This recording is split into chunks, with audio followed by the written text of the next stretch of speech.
comparison video here to kind of discuss the Mora Kansbol again. So I slowly but surely have been eliminating knives from my collection, and this is kind of the Scandies that have left over, and I'm still even considering selling this one, maybe.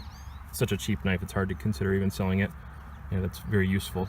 One of my last Moras with a traditional handle.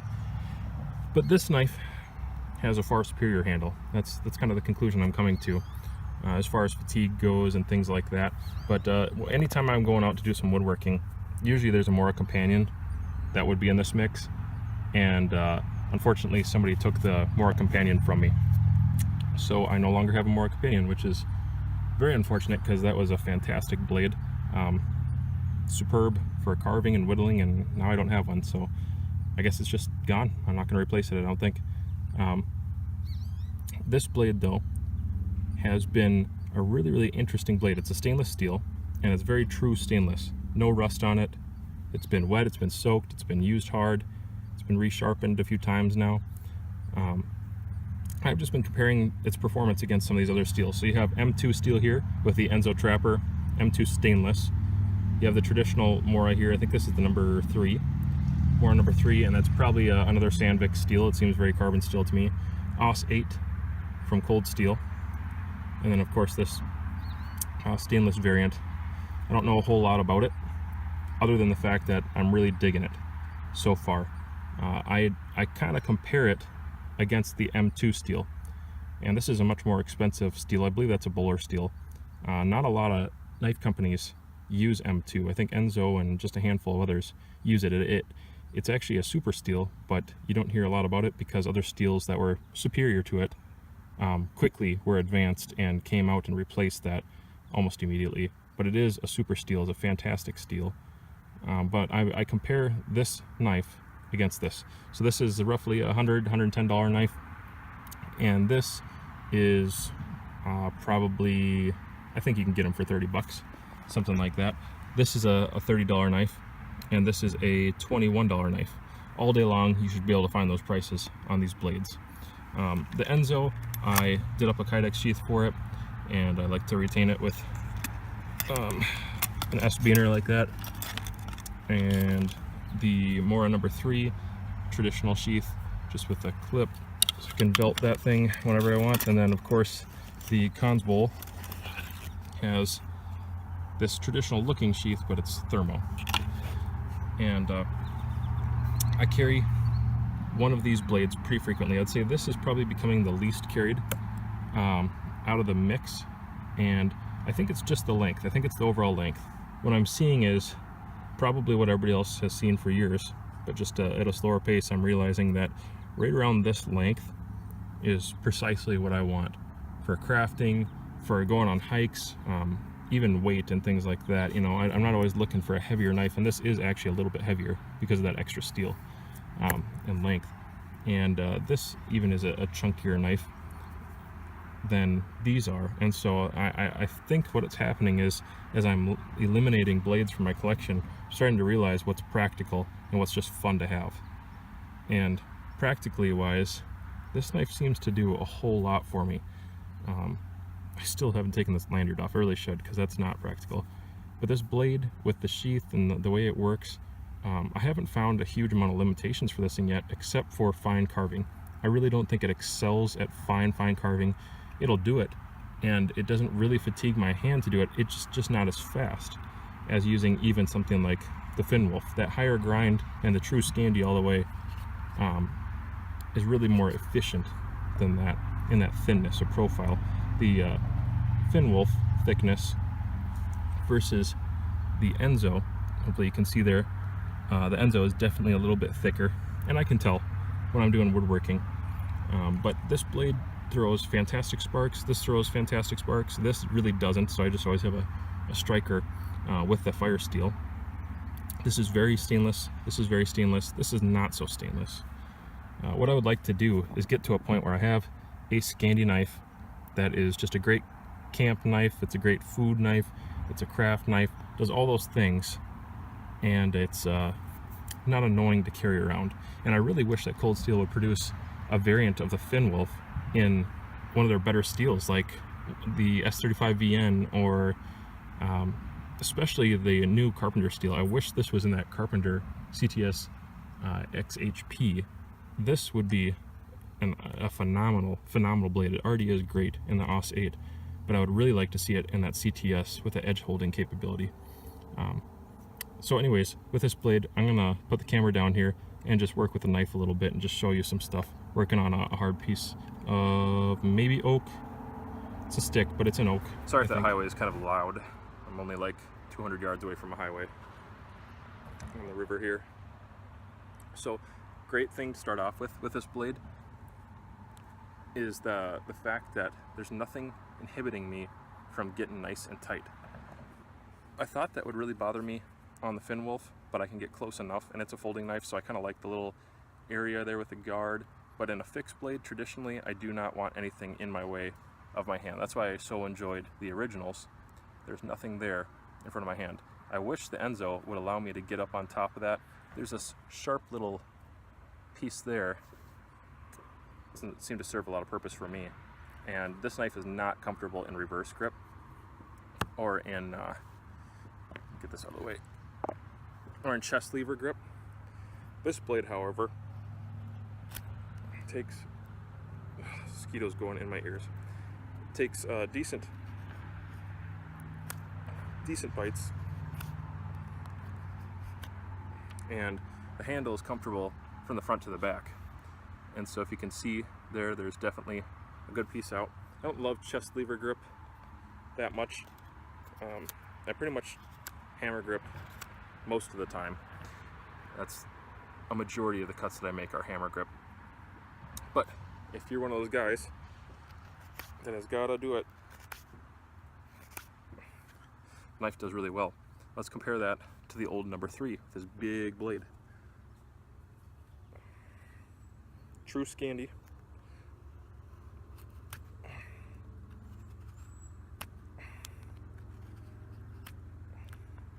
Very sharp. And the neck on these things, right in here where the guard would be, this is very thin, it's very small. It's actually too small for my hand. My hands wrap around that, and it's just so tiny. It's not really uncomfortable, but it's just so tiny. I like that this has a little extra meat on it right at that point, and it's gummy, it's tacky, it doesn't hurt my hand, it doesn't really give me any painful spots when I'm gripping it hard. Even in this plastic area, it's not that bad. I kind of like the gumminess over the plastic, but it's not killing me. One thing, again, this seems to get a little bit sharper when I really pay attention to the edge. This gets a little bit sharper than this does. Edge holding capability, I would say this holds an edge a little bit longer than this does. Again, micro bevel, True Scandi. This is pretty close. It's a very small micro bevel. Cold steel Finn Wolf, small blade, razor sharp right now. So just sharpened it, stropped it up last night.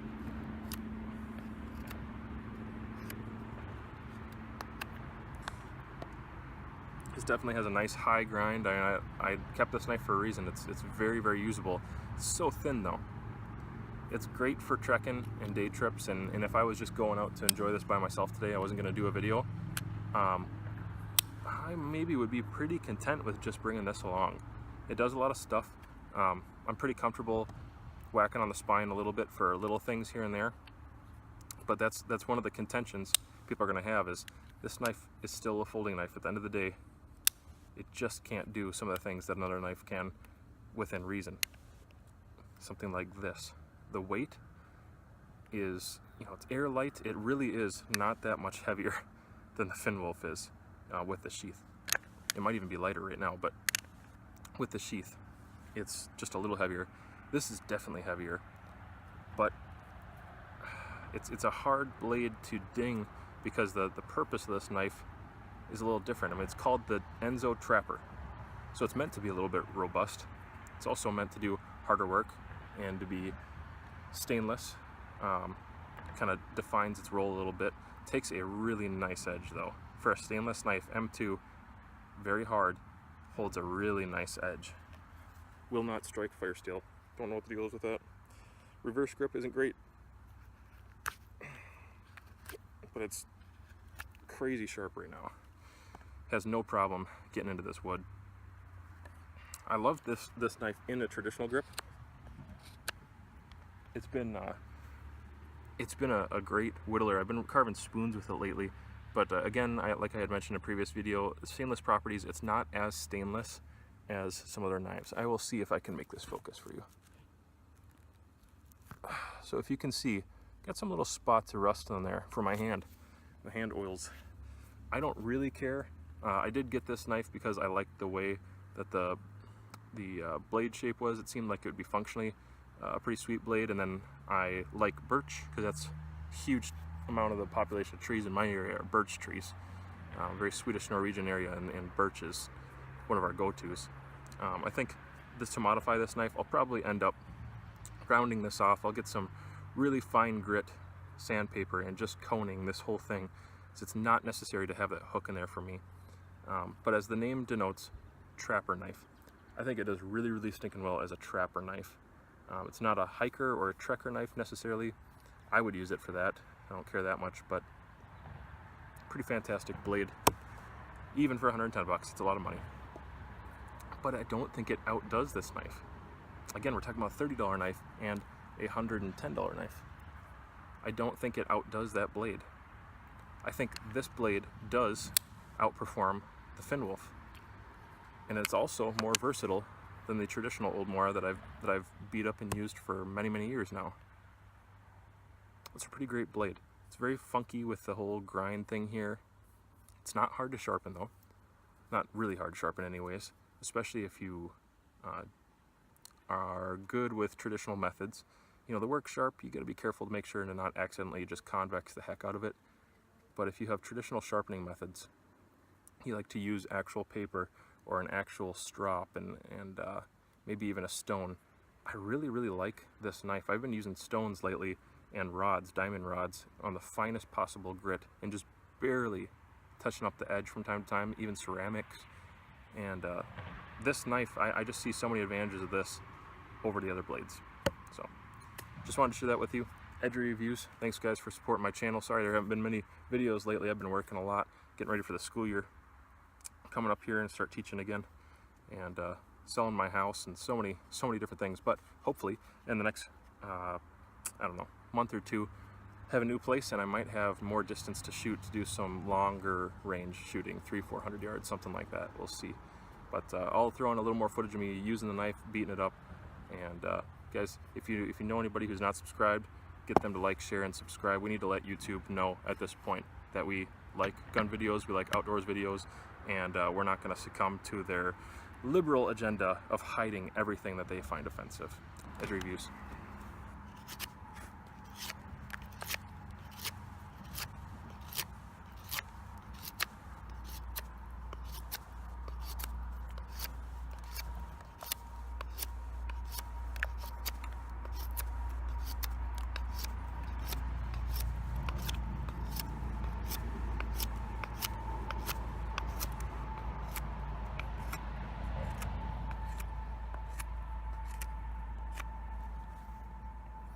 So I took that from a stick this long and knocked away that much material that fast just by scraping it down. Pretty easy work, pretty light. Let's see.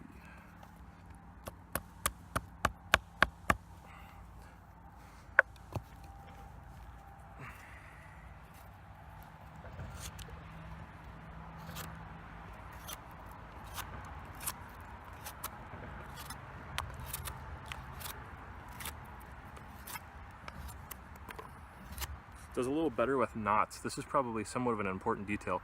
So there's a small knot in the wood right here, but it's a hard knot. And I noticed with a true Scandi, sometimes it'll just bend the heck out of the Scandi or chip it out even if it's real hard. And with this little bit of a micro bevel, it hits that knot and it powers through it a little bit better. Just my my observation anyways. No doubt a tougher blade than a true Scandi. I just haven't seen the edge rolling or the damage. that I would normally see.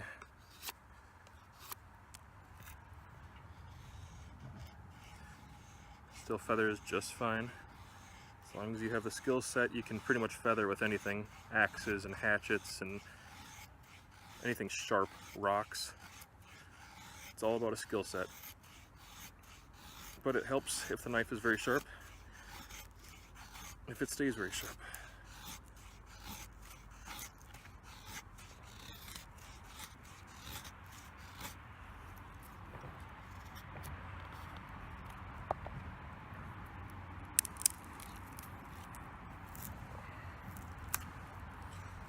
Feathers just fine. Not that anybody had any doubts at this point in life. That's pretty much all people's review videos are nowadays, just making feather sticks and lighting them on fire. Pretty boring. What a notch. Let's make a nice notch. Okay. Make a non-traditional notch, I think. It's a very hard piece of wood. I'm surprised for a stick. It's got to be oak.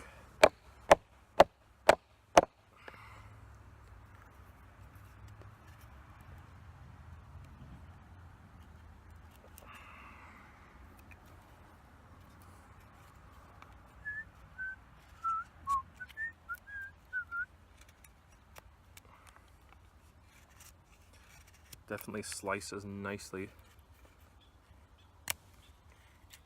The transition from the scanny to the not so scanny portion when you're slicing through wood is not really noticeable.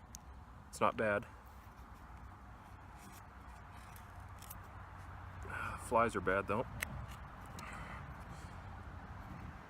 Sitting down by the river was not my best idea for making a video at this point in the year.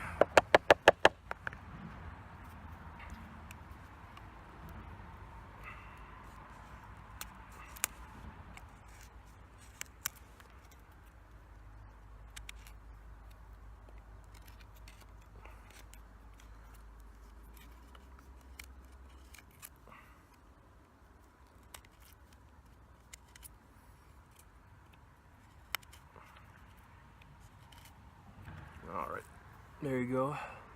There's a quick little notch. Let's try, let's try just your traditional V-notch.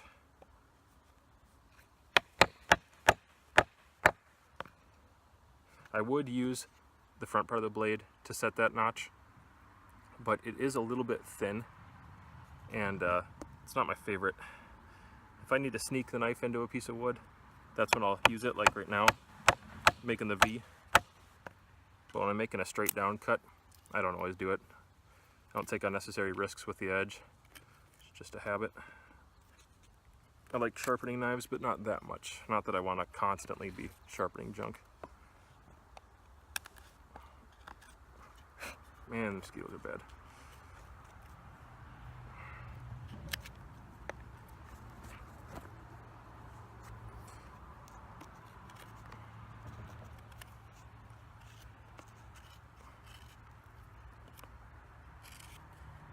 If you could only have one Mora knife, I want you to go down in the comments right now and list what the one Mora you would have is. If you could only have one. And maybe you only can have one. I'm getting to be that way. Spend less and less money on this stuff and use it more and more. There we go. I think I said V-notch earlier. It's not what I meant. But relatively simple, and again, I mean, incredibly comfortable in the hand. Incredibly comfortable. This whole piece of wood just is strikingly hard. It's a very small, hard piece of wood, and no edge degradation, of course. I didn't hardly do anything, but it's just so comfortable in the hand. That wasn't bad at all. If I were to switch this out and use this blade, I think I could do the same thing, but I don't take the same risks. But batoning, cross batoning, it's such a hard piece of wood. but it's a true Scandi, and it really bites into that wood exceptionally well.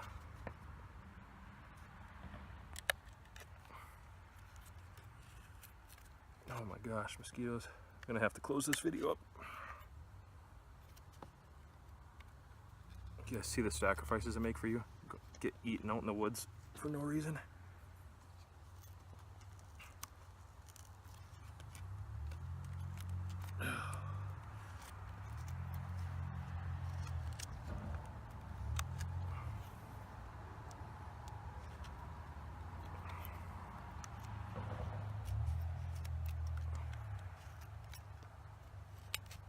Alright, it's definitely a little shorter blade, and I love the shape of the fin wolf. I love the little bit extra pointiness that it has compared to the Kansbol, and I definitely can get up on the blade very close, and since it's shorter, I have less fear of slipping, or I don't know, just the usability for a short blade is going to be an advantage at times, in your woodworking especially, just from a safety perspective. Man, this thing is sharp. I forgot how sharp this was. Alright, so there's the fin wolf. And we'll do a quick notch just like the other one.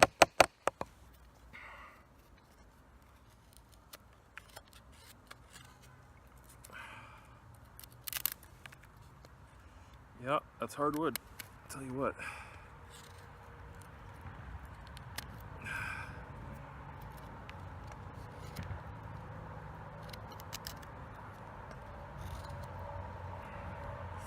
Spine is very sharp, which is sometimes nice, but not usually when you're choking up on it. And here's another notch. Both are very clean notches, both are very functional. This is a true Scandi, and it just digs in better than this knife does all day long. It digs in better. Look at those grind angles. It's a very high grind in there, but at the same time, this didn't take that much longer at all, and this knife is more usable. It's not more carryable. I don't carry a big blade like this with me all day long, but it's more usable if I am going out in the woods or on my property, things like that. The fact that it's stainless, I really don't have to baby this thing ever. There's some really big advantages to this Mora Kansbol. It's not my final review. I'm not done with this. It's just an update and a comparison, but I have a feeling I'm going to be recommending people go for this if Mora doesn't come out with something superior by then. So, edge reviews. All right, let's try that again.